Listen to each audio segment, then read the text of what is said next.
Shalom, perkenalkan nama saya Satrina Nuha, saya dari Prodipa semester 1 kelas E.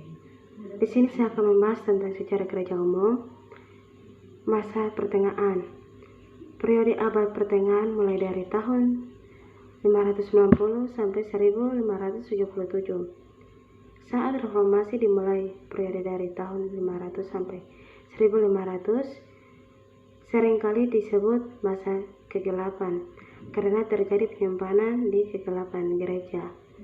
Penyimpanan itulah yang terjadi pemicu informasi Protestan oleh Martin Luther. Dalam masa ini, Paulus menjadi lebih tertarik dengan kebudayaan duniawi daripada kebenaran kekristenan. Gereja bersama organisasinya yang sangat besar dikuasai oleh pemerintah sipil. Berulang kali gereja mencoba membebaskan dirinya dan menguasai negara para Paulus dan para kaisar. Masing-masing mengadakan persekongkolan untuk mendapatkan kekuasaan dan banyak suasana dramatis kejadian satu pihak atau pihak lain. Tunduk dalam kekalahan, orang mulai mempertanyakan ajaran dan prestasi. Orang mulai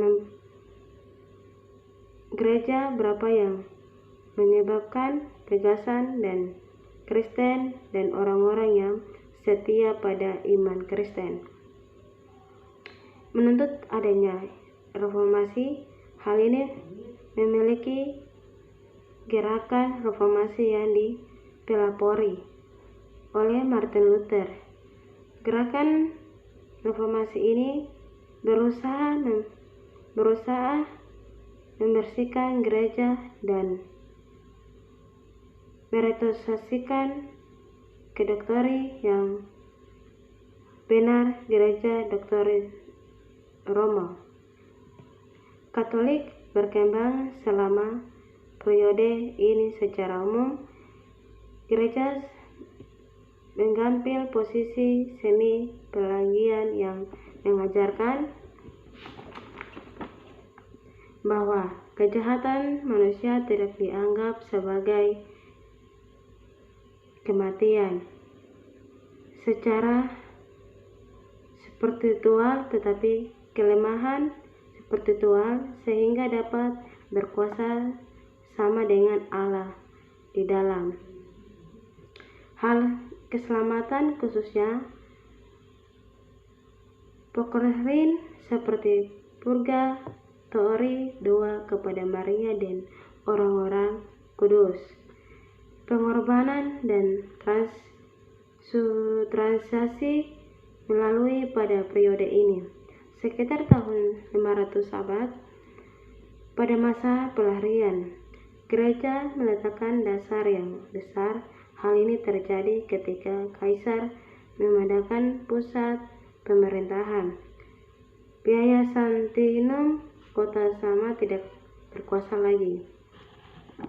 Secara politik, gereja Katolik yang menggunakan negara dan uskup Romawi yang menggantikan kaisar sebagai tokoh tertinggal.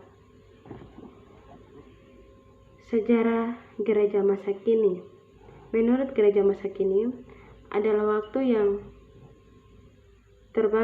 terbentang antara kenaikan Tuhan Yesus Kristus ke surga secara Pentakosta sampai kedatangan kembali Yesus Kristus dari surga. Dengan demikian, tentang waktu dalam pengertian filosofis yang disebut masa depan. Dalam pandangan gereja, itu justru adalah bagian dari masa kini. Sementara itu, masa depan dalam pandangan maju pada peristiwa kedatangan Yesus Kristus. Terima kasih. Shalom.